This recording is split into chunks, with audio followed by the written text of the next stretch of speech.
Si t'es une femme, je vais aller voir pourquoi. Qu'est-ce qu'on me dit sur la personne de ton cœur? Alors, mon Dieu éternel, s'il vous plaît, pour ces femmes qui vont tomber sur cette vidéo, qu'en est-il entre elles et la personne de leur cœur? Mon Dieu éternel, s'il vous plaît.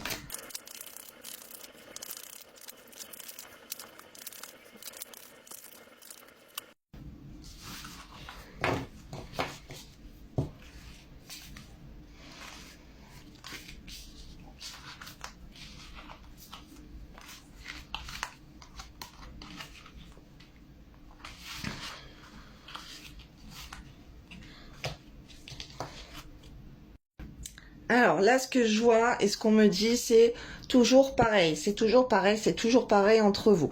Vous répétez des schémas, ok? Et là, ton âme sœur, il est en train de prendre conscience de plein de choses parce que vous êtes en rupture. Et donc, dû à cette rupture, il est en train de se rendre compte que c'est toujours pareil entre vous et que tu reviens tout le temps dans sa tête aussi. Ça se répète en fait, ça se répète que c'est à toi qu'il pense, que ça se répète que c'est avec toi qu'il veut avancer, que c'est avec toi qu'il veut des enfants ou en tout cas une vie où on fait une famille, une vie familiale, ok, avec qui on concrétise des projets.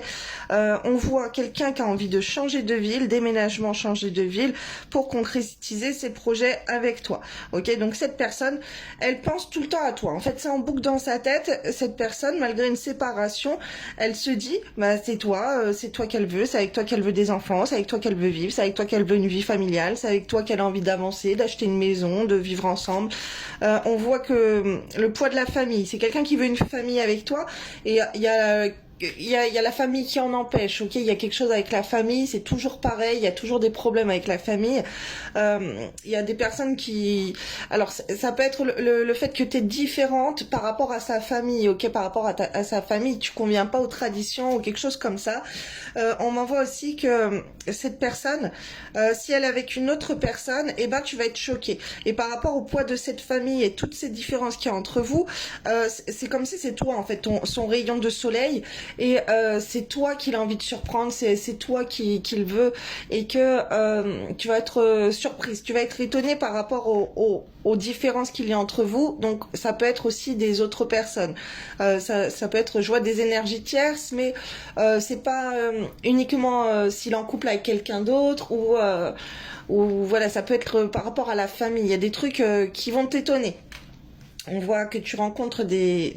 Non, c'est lui, on me dit, il rencontre des synchronicités pour penser à toi, pour quitter une routine familiale apparemment. C'est quelqu'un qui reçoit des signes. On te dit que tu connais déjà ton âme sœur, lui aussi il se le dit qu'il connaît déjà son âme sœur, qu'il a le choix, et pour... Et là, ce que je vois, c'est plutôt cette personne, elle va revenir vers toi, elle a des signes, elle a tout pour revenir vers toi, et quand elle va vouloir revenir, elle va te proposer une vie en commun. Et on te dit à toi que tu as le libre arbitre, et tu sais très bien de qui on parle, en fait. Tu sais très bien, ça s'est déjà répété, cette situation. Donc voilà, et là tu vas avoir le choix pour aller vivre avec cette personne. Cette personne, elle déménage, elle vient vivre avec toi. Voilà les énergies incroyables. Mois de juin, les énergies, elles se débloquent au point de vue sentimental par rapport au mois de mai. Je sais même plus c'était quoi. Mois de mai, il y avait beaucoup de blocages et tout. Voilà, je vois tous les mois, on reste dans des énergies très différentes, et là c'est la vie en commun, quoi. Donc voilà, tu me diras en commentaire si ça te parle. Gros bisous, belle journée.